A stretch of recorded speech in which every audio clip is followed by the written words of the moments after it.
Picture this, a lonely Saiyan infant floating in the deep, dark depths of cosmic space. No family, no home, literally, just a tiny pod wandering among the stars. But, destiny had a completely different plan in mind. Welcome to our latest explainer. Today, we are exploring a massive, fan-favorite scenario. What if Goku became king of all? This is the full story of what actually happens when Goku is raised by Zeno in this epic Dragon Ball Super What If. Let's dive right into this. I want you to think about the sheer irony of this scenario for a second. What if the multiverse's strongest mortal was actually its supreme ruler? In the normal timeline, right, the gods look down on mortals. But in this alternate reality, the entire hierarchy of the universe is flipped completely upside down. The divine deities are absolutely terrified of a mortal. Let's find out exactly how that happened. Chapter 1. The Saiyan Omni-King heir. So it all kicks off with that drifting space pod being intercepted. Zeno, the supreme ruler of all 12 universes, was hopelessly bored with his absolute isolation. He wanted a companion. Well, when his attendants brought in this intercepted Saiyan pod, Zeno took one look at this sleeping baby with a monkey tail and instantly felt a connection. He actually changed the baby's birth name, Kakara, to Son Goku, and in a totally unprecedented move, adopted him as his brother and co-king of all. Literally, just like that, the fate of the entire multiverse shifted. Chapter 2. Mastering the Divine Powers. This part perfectly illustrates just how absurd Goku's potential is when he's nurtured by the highest divine authority. Spending his childhood personally trained by the Grand Priest Daishinkan, Goku's progress was downright terrifying. By age 5, he hadn't just mastered Super Saiyan 1, 2, and 3. He mastered Super Saiyan God, he mastered Super Saiyan Blue, and the absolute kicker, True Ultra Instinct. I mean, not even the gods of destruction have been able to achieve True Ultra Instinct, and Goku completely mastered it as a toddler. With this unimaginable power secured, Daishinkan officially summons the gods and angels from all 12 universes to crown Goku as the co-king of everything. But there is a massive problem for one specific god in the crowd. Lord Beerus is standing there, completely paralyzed by a really dark secret. He is the one who ordered Frieza to destroy planet Vegeta, which is Goku's homeworld. Beerus realizes right in this moment that if this newly crowned Ultra Instinct-wielding Omni-King ever finds out what he did, Universe 7 is completely doomed. Okay, so from a baby adopted in year 0 to being crowned at age 5, his ascension is incredibly rapid. But the real story gets going when we jump 30 years forward. That's 30 years of Goku growing into his role as a supreme deity and fully embracing his divine Kai. Which leads us right to the start of the next major era. Chapter 3. The Multiverse Tour begins.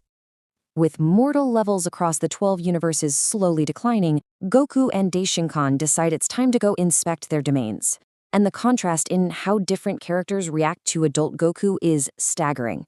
When Goku visits Universe 6, Destroyer Champa literally trembles in absolute fear of Goku's power. But look at the angels. Angel Vados of Universe 6 is immediately struck by Goku's cold, calm swagger, and she falls madly in love. And it doesn't stop there either. Over in Universe 11, Angel Margarita is equally smitten and immediately volunteers to become his personal guard. So the Destroyers are terrified, but the angels, they are totally captivated.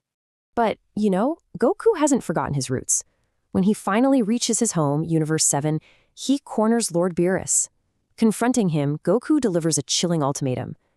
He asks Beerus point-blank about the destruction of planet Vegeta. Beerus, terrified, pins the entire blame on Frieza. Goku's response is just ice cold. He tells him to find Frieza and destroy him, or Universe 7 gets erased entirely. It's a massive flex of his royal authority.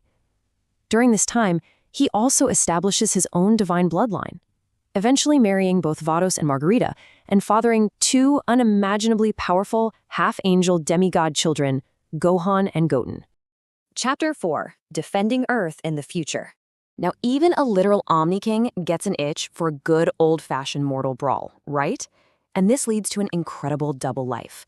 In one life, he is the disguised defender, wearing his classic orange G under the alias Son Gogeta, just to experience genuine mortal combat on Earth, even testing Lord Beerus directly in a spectacular fight. But in the other life, he is the hidden divine king, entering tournaments as Zeno Goku to fight, while secretly leaving a clone of himself sitting on the Omni-King throne to avoid blowing his cover. So, the crucial point is how this double life plays out during a crisis. When a resurrected Golden Frieza tries to take revenge and actually blasts Earth's core to pieces, the angel Whis has to step in. Whis reminds time by exactly 3 minutes. And in those precious 3 minutes, Goku wastes absolutely no time. He drops the act and unleashes a devastating Kamehameha, obliterating Frieza from existence permanently. But Earth isn't the only timeline in danger here. When future Trunks arrives to warn them about Goku Black and the immortal Zamasu, Goku travels to the future. Things escalate wildly when corrupted Zamasu tries to merge with the entire universe itself. At this point, Goku is forced to completely drop his disguise. Revealing his Omni-King form to a jaw-dropped future Trunks in Mai, he unleashes a single, tiny blue blast of destruction energy. That blast instantly erases the entire corrupted timeline, safely rescuing the future Zeno and bringing him back to the present. Chapter 5: The Tournament of Power. To give the declining universes one last fighting chance for survival, the Tournament of Power is convened in the world of Void. Goku is still fighting in disguise alongside Universe 7, but to defeat Universe 11's absolute strongest warrior, Jiren, Goku has to push his mortal disguise to its absolute breaking point. He unleashes Super Saiyan Blue 4 combined with Kaioken times 50. The clash between this insane form and full-powered Jiren literally shakes the infinite world of Void to its core. But ultimately, Goku's overwhelming power secures the victory for Universe 7. Chapter 6: The Ultimate Grand Reveal. Okay, I really want you to visualize this cinematic sequence because it is pure gold. With the Tournament 1, Android 17 uses the Super Dragon Balls to restore all the erased universes. The fighting is finally over. Goku calmly walks up to the tournament stage, stands right in front of his clones sitting on the king's throne, and slowly tears off his orange martial arts gi. Underneath, the Omni-King royal robes are revealed, shining brightly as his eyes begin to glow with the intense silver light of true Ultra Instinct. The mortal disguise is dead. Realizing they literally just fought their supreme ruler, every single god of destruction, including Lord Beerus and Champa, falls flat on their knees in absolute terror. The entire world of Void just goes dead silent. Lord Beerus, trembling, presses his head to the floor and begs, "Forgive me, my king." Goku doesn't yell. He doesn't punish them. He simply offers a calm, terrifyingly powerful smile. His identity is out in the open now. He turns, and alongside his angel wives, Vedos and Margarita, he gracefully flies back to the divine palace, leaving the gods in a pool of their own cold sweat. Which leaves us with the ultimate question: what would Omni-King Goku conquer next? With no mortals left to challenge him and the gods forever bowing at his feet, where does the strongest being in the multiverse go from here? I would absolutely love to hear your theories on how you'd continue this story, so drop your thoughts in the comments. Thank you so much for joining me for this incredible explainer, and keep that curiosity alive.